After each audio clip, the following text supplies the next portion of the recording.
Christmas Eve at the Henderson family house always followed the same script. Mom would spend weeks transforming our suburban home into something that belonged in a magazine spread, complete with professional decorations, catered appetizers, and enough champagne to stock a small restaurant.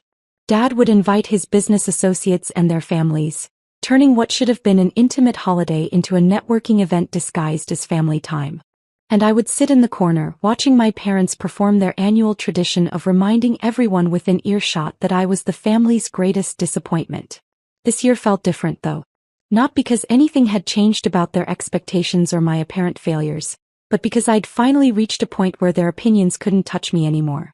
At 26, after 3 years of careful planning and strategic silence, I was ready for them to learn exactly who their disappointment daughter had become. The evening started predictably enough.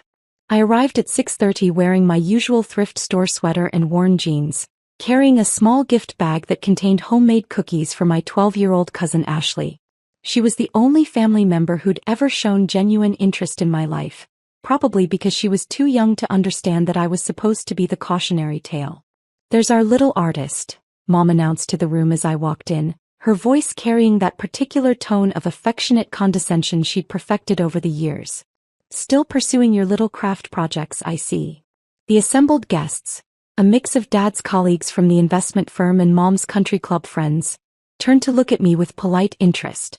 I'd been introduced as the artistic one so many times that most of them probably assumed I spent my days finger painting or making jewelry from bottle caps. What they didn't know was that my little craft projects had generated over $3 million in revenue in the past 18 months. "Hi, Mom," I said, accepting her air-kiss greeting. "You look beautiful. Is that the new Chanel dress?" "It is. Your father insisted I treat myself. Business has been so good this year." She gestured toward Dad, who was holding court near the fireplace, regaling a group of associates with stories about his latest real estate acquisitions.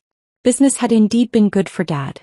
Good enough that he'd bought Mom the $4,000 dress, the new BMW in the driveway, and the vacation home in Aspen they'd been posting about on social media all fall. What he didn't know was that his good business year had been largely subsidized by investments I'd been making in his company through a shell corporation I'd established 2 years earlier. My brother Michael appeared at my elbow, carrying a crystal tumbler filled with what I recognized as Dad's expensive scotch. At 28, Michael had perfected the art of looking successful while accomplishing remarkably little. He worked at a marketing firm downtown, lived in a luxury apartment paid for by our parents, and drove a car that cost more than most people's annual salaries. Well, he said, looking me up and down with practiced disdain. "The prodigal daughter returns. Still shopping at Goodwill, I see.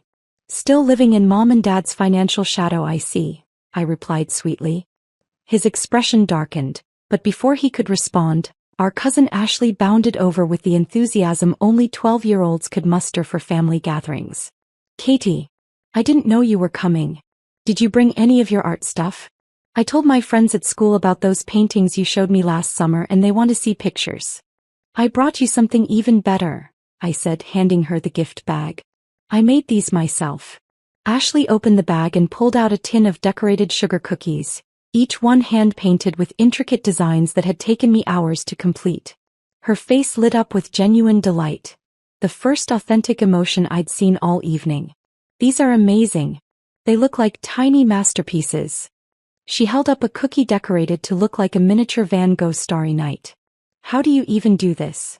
"Lots of practice," I said, watching Mom approach with that familiar look of patient tolerance she wore whenever Ashley showed interest in my work. "Ashley, honey, don't get too excited," Mom said gently. "They're just cookies. Katie's very creative, but let's not make a big fuss. Just cookies." I'd spent 40 hours over the past 2 weeks creating edible art that could have been displayed in a gallery, but to Mom they were just cookies. The same way my paintings were just little pictures, my sculptures were just playthings, and my entire career was just Katie's art phase. What Mom didn't understand was that my art phase had evolved into something considerably more substantial than weekend crafts. Over the past 3 years, I'd built a business empire that spanned fine art sales, commissioned sculptures, licensing deals for my designs, and a recently launched line of luxury home decor items that had been featured in Architectural Digest and House Beautiful. But I'd kept all of that carefully hidden from my family. Not because I was ashamed of my success, but because I'd learned early that sharing good news with people who expected you to fail was an exercise in futility.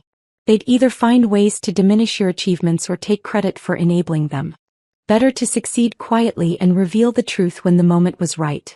That moment was tonight. The gift exchange began around 8 o'clock, following the same hierarchy it had maintained for as long as I could remember. Dad and Mom exchanged expensive presents that had clearly been chosen by personal shoppers. Michael received the latest tech gadgets and designer accessories. Ashley got everything on her Christmas list plus several items she hadn't thought to ask for. And then everyone turned to look at me expectantly.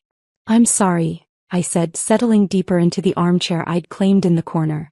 "I can't afford gifts this year. Money's been really tight." The silence that followed was deafening. Not because anyone was surprised. My financial struggles were a well-established family narrative, but because I'd stated it so matter-of-factly in front of Dad's business associates.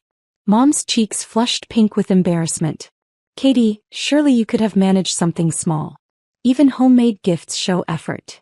"I brought Ashley cookies," I pointed out. "I meant for everyone," Mom said, her voice taking on that edge it always carried when she felt I was reflecting poorly on the family's image. "This is Christmas, honey. It's about showing appreciation for family." "And I do appreciate family," I said calmly. "I just can't afford to show it financially right now." Dad cleared his throat from across the room. "Katie, if money is such a problem, maybe it's time to consider more practical career options. There are plenty of entry-level positions available for someone willing to work hard." Entry-level positions.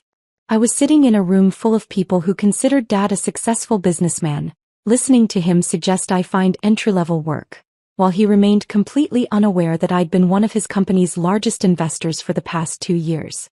"You know what your problem is?" Mom continued, warming to a familiar theme. "You've never learned the value of money because you've never had to earn it properly. Art is a lovely hobby, but it's not a career." "Mom's right," Michael chimed in, clearly enjoying the opportunity to lecture me in front of an audience. "You're 26 years old. Most people your age have established careers, savings accounts, retirement plans. You're still playing dress-up with finger paints." I looked around the room at the assembled guests, most of whom were politely trying to pretend they weren't witnessing a family intervention disguised as a Christmas celebration. These were successful business people, the kind who understood financial planning, investment strategies, and wealth management. They were about to get a very interesting education in assumptions. "You're absolutely right," I said, standing up and smoothing down my thrift store sweater. "I should probably check my finances more carefully. Mom, speaking of finances, how are yours doing? When's the last time you actually looked at your bank balance?" Mom laughed. That particular laugh she reserved for my most ridiculous suggestions. Typical. The family disappointment strikes again. "Katie, honey, your father and I are doing perfectly well financially. We don't need to check our balance like college students." Dad nodded in agreement, his expression patient but condescending. "We've been managing money since before you were born, sweetheart. I think we understand our financial situation." "I'm sure you do," I said pleasantly. "But humor me. When did you last actually log into your bank account and look at the numbers?" "This is ridiculous," Mom said, but I could see uncertainty creeping into her expression. "Why would you even ask that?" "Just curious," I said. "You seem so confident about your financial situation. I'd love to see that confidence in action." The room had gone completely quiet.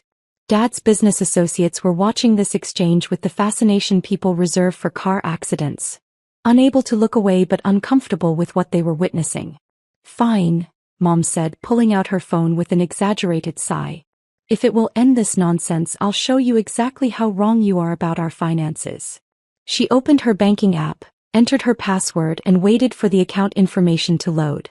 I watched her face carefully as the numbers appeared on her screen. The color drained from her cheeks so quickly I thought she might faint. "That can't be right," she whispered, staring at her phone. "This has to be some kind of mistake." "What is it?" Dad asked, moving closer to look at her screen. "The savings account," Mom said, her voice barely audible. It's almost empty. The checking account too. How is that possible?" Dad grabbed the phone from her hands, his expression shifting from confusion to alarm as he saw the numbers. This has to be an error. Call the bank.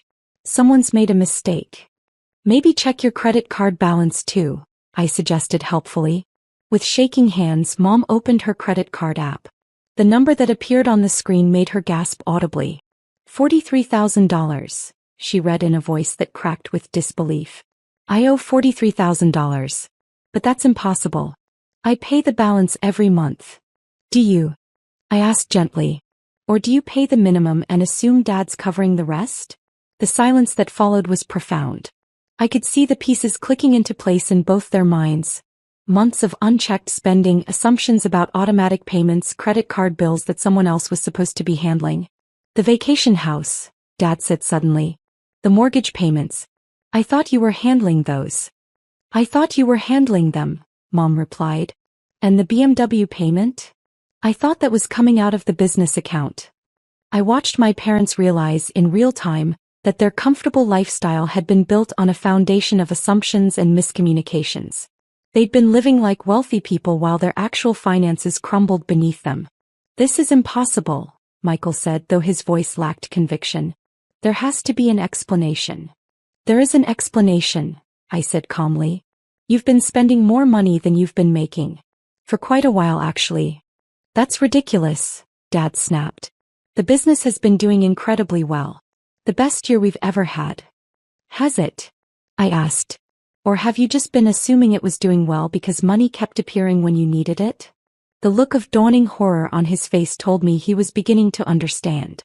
Dad, I continued, when's the last time you actually looked at your business financials? Not the summary reports your accountant sends, but the actual detailed statements. The accountant handles all that. James has been managing the books for 15 years. And you trust James completely? Of course I trust him. He's family. James, Dad's brother-in-law who'd been managing the company's finances since before I was born.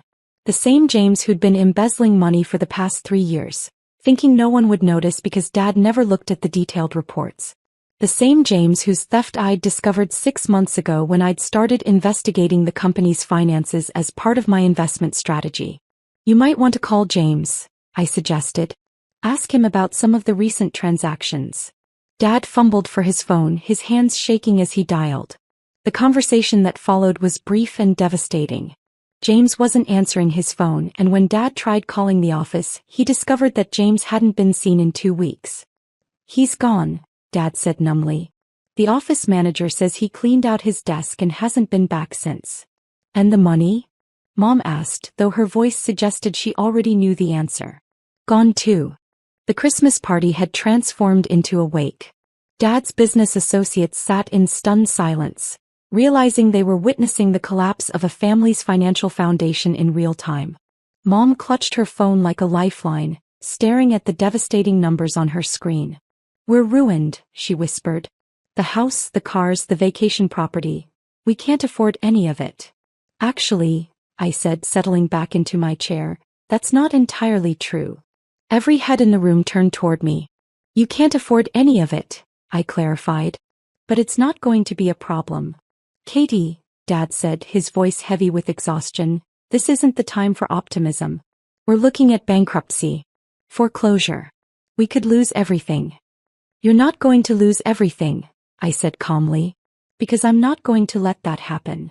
Honey, Mom said gently, I know you want to help, but this isn't something you can fix with good intentions. We're talking about hundreds of thousands of dollars in debt. Actually, we're talking about $847,000 in combined debt, I said, consulting my own phone. Plus the $320,000 that James embezzled from the business over the past 3 years. The specificity of those numbers got everyone's attention. How do you know that? Michael asked suspiciously. Because I've been tracking your finances for the past 6 months, I said simply. Ever since I discovered the embezzlement. You've been what? Dad's voice was sharp with confusion and anger. Tracking your finances. Monitoring the embezzlement. Documenting James's theft. Preparing for this conversation. I stood up and walked to the center of the room, making sure I had everyone's complete attention. 6 months ago, I hired a private investigator to look into James's activities because some of the business transactions didn't make sense. We discovered that he'd been systematically stealing money for 3 years, covering his tracks by manipulating the summary reports you relied on. Why didn't you tell us? Mom demanded. Because I needed time to fix it, I said.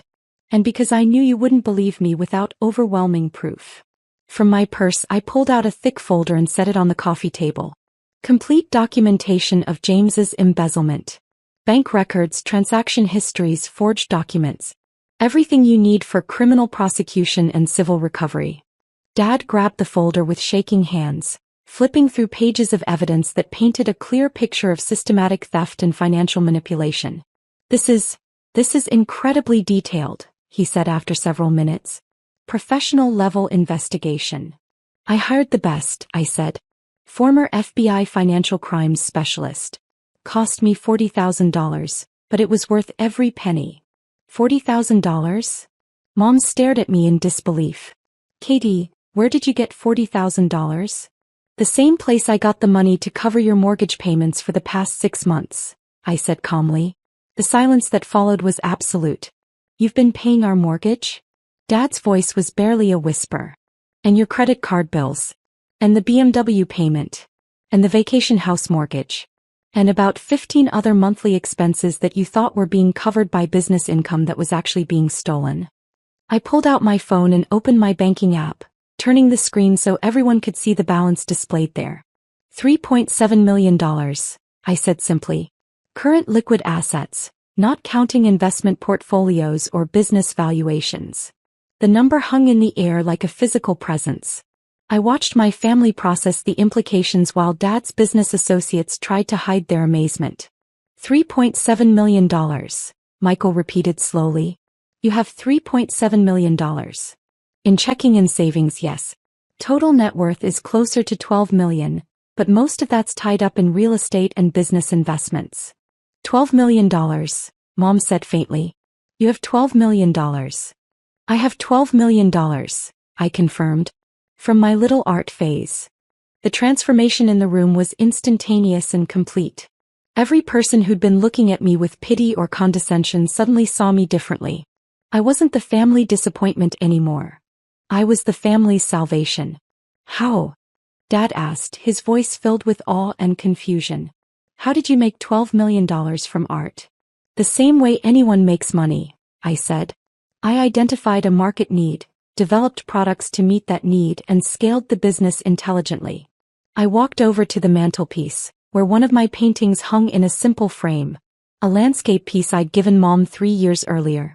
She'd hung it in a corner where guests wouldn't notice it, treating it like a child's crayon drawing. This painting, I said, pointing to it, was my first commission sale. The buyer paid $15,000 for it. $15,000? Mom's voice cracked with disbelief. For that painting? For that painting. It was featured in a gallery show in New York, where a collector saw it and commissioned 5 more pieces at $25,000 each. Those pieces led to licensing deals with 3 major home decor companies. The licensing deals led to product lines that are now sold in over 400 stores nationwide. I could see them trying to reconcile the struggling artist narrative they'd maintained with the reality of what I'd actually built. The sculpture series I completed last year? I continued. 9 pieces commissioned by a hotel chain for their luxury properties. $180,000 per piece. Plus ongoing royalties. $180,000, Michael said numbly. Per piece. Per piece. The photography collection sold to a tech company for their corporate headquarters brought in another $300,000. The textile designs I licensed to that furniture company you see advertised on TV? Those generate about $40,000 per month in passive income. With each revelation, I watched my family's understanding of reality shift more dramatically. The little craft projects they'd dismissed for years had generated more wealth than Dad's investment firm had ever seen. But you dress like... Mom gestured vaguely at my thrift store outfit. Like someone who understands that expensive clothes don't create wealth, I finished. I dress modestly because I choose to, not because I have to. And you live in that tiny apartment, Michael added weakly. I live in a tiny apartment because it's convenient to my studio space and I don't need a lot of room, I said. I also own the building it's in, plus the art gallery on the ground floor and the coffee shop next door. The revelations were coming too fast for them to process. Each new piece of information forced them to recalibrate everything they thought they knew about my life and capabilities. You own a building, Dad said slowly. In downtown. I own 3 buildings in downtown, I corrected. Plus a warehouse space where I run art classes for underprivileged kids, and a small manufacturing facility where we produce the licensed products. Ashley spoke up for the first time since the conversation had started. You have employees? 47 employees across all the businesses, I said, smiling at her. Including 5 other artists who work on commissions and product development. Ashley looked at me like I'd suddenly revealed I was a superhero. Which, given her family's previous understanding of my life, wasn't far from the truth. Katie, Mom said, and her voice was small and uncertain, why didn't you tell us about any of this? It was the question I'd been waiting for. The one that would determine whether this conversation led to reconciliation or permanent estrangement. Because you never asked, I said simply. In 3 years of building this business, not one of you ever showed genuine interest in what I was doing. You assumed I was failing because failure fit your narrative about who I was supposed to be. The accusation hung heavy in the room. No one could deny it because it was objectively true. Every conversation about my career had been prefaced with assumptions about my limitations and their certainty about my inevitable failure. When I got my first gallery showing, I invited everyone, I continued. Michael said he was busy. Mom said gallery openings weren't her thing. Dad said he'd try to stop by but never did. I remember that, Ashley said quietly. I wanted to go but Mom said it would be boring. When I got featured in Art Monthly magazine, I sent everyone copies. No one mentioned reading the article. When I won the Regional Artists Award, I called to share the news. Dad asked if there was any money involved, and when I said it was just recognition, he said congratulations and changed the subject. Each example was a small knife twist but necessary. They needed to understand that their dismissal hadn't been casual oversight. It had been systematic devaluation of everything I'd accomplished. So I stopped sharing, I said. I stopped trying to include you in my successes because it was clear you weren't interested unless those successes aligned with your expectations. But honey, Mom said, tears starting to form in her eyes, we would have been proud. We would have celebrated with you. Would you have? I asked gently. Or would you have found ways to minimize the achievements? Suggested I was getting lucky? Warned me not to get my hopes up? Reminded me that art isn't a stable career. She couldn't answer because we both knew what her response would have been. The question now, I said, is what happens next? It was a loaded question. They needed my help. That much was clear. Their financial situation was catastrophic, and without intervention, they'd lose everything they'd worked to build. But help came with conditions, and those conditions would fundamentally change our family dynamics. We need your help, Dad said quietly. I hate admitting that, but it's true. Without your help, we'll lose the house, the business, everything. I know, I said. And I'm willing to help. But not unconditionally. What do you want? Michael asked, and I could hear the wariness in his voice. I want respect, I said simply. I want acknowledgement of what I've accomplished. I want to be included in family decisions that affect everyone. And I want the dismissive comments and condescending attitudes to stop. Done, Mom said immediately. I'm not finished, I continued. I also want Dad to step back from day-to-day business operations and let me restructure the company properly. The embezzlement happened because there were no financial controls in place. That changes now. Dad winced but nodded. Whatever you think is best. And Michael, I said, turning to my brother, you're going to earn your place in this family's financial future. No more handouts. No more trust fund lifestyle. You want to benefit from the family's wealth, you contribute to building it. What does that mean? He asked nervously. It means you're going to work for me, I said. Learning the business from the ground up. Proving you can create value instead of just consuming it. The transformation in Michael's expression was fascinating to watch. For the first time in our adult lives, he was looking at me as someone with power over his future rather than someone beneath his concern. And if I refuse, he asked, then you find your own way in the world, I said calmly. Your choice. The room was quiet as everyone processed the new reality. The family hierarchy had completely inverted in the span of an hour. The person they dismissed as the failure was now the person who controlled their financial future. There's one more thing, I said, pulling an envelope from my purse. Mom, this is for you. She opened the envelope with trembling hands and pulled out a check made out for $50,000. What's this for? She whispered. Christmas gifts, I said. Since I told you I couldn't afford them. The check represented more money than she'd ever held at one time, but the gesture meant something beyond the dollar amount. It was proof that I could have afforded elaborate gifts for everyone. I'd simply chosen not to participate in the family's gift-giving competition. Katie, she said, tears flowing freely now, I'm so sorry. We've been terrible to you. Dismissive and condescending and blind to what you were achieving. We all have been, Dad added. You've accomplished something extraordinary, and instead of celebrating it, we've been treating you like a charity case. I don't need apologies, I said. I need different behavior moving forward. You'll have it, Mom promised. Whatever you need from us, you'll have it. I looked around the room at my family, flawed, proud, and finally humbled enough to see me clearly. This wasn't the Christmas celebration any of us had planned, but it was the conversation we'd needed to have for years. All right then, I said, settling back into my chair. Let's talk about how we're going to rebuild this family's financial foundation. And this time, everyone's going to know exactly what's happening with the money. As the evening progressed, we outlined plans for restructuring Dad's business, implementing proper financial controls, and establishing new family dynamics based on mutual respect rather than assumed hierarchy. It would take time to rebuild trust and establish new patterns, but for the first time in years, I felt optimistic about our family's future. The best part was watching Ashley's face as she realized her struggling artist cousin was actually a successful businesswoman. She spent the rest of the evening asking detailed questions about art, business, and what it took to build something meaningful from scratch. Maybe she'd be the next family member to surprise everyone with what she was capable of achieving. As I prepared to leave that night, Mom pulled me aside for a private conversation.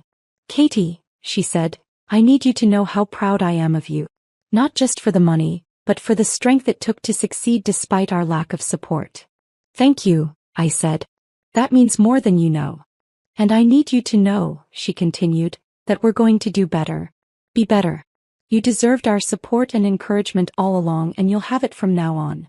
I hugged her, really hugged her for the first time in years, and felt the possibility of rebuilding our relationship on a foundation of mutual respect and genuine understanding. Sometimes the best Christmas gift you can give your family is the truth about who you really are. Even when that truth forces everyone to reconsider everything they thought they knew about success, failure, and what it means to support the people you love.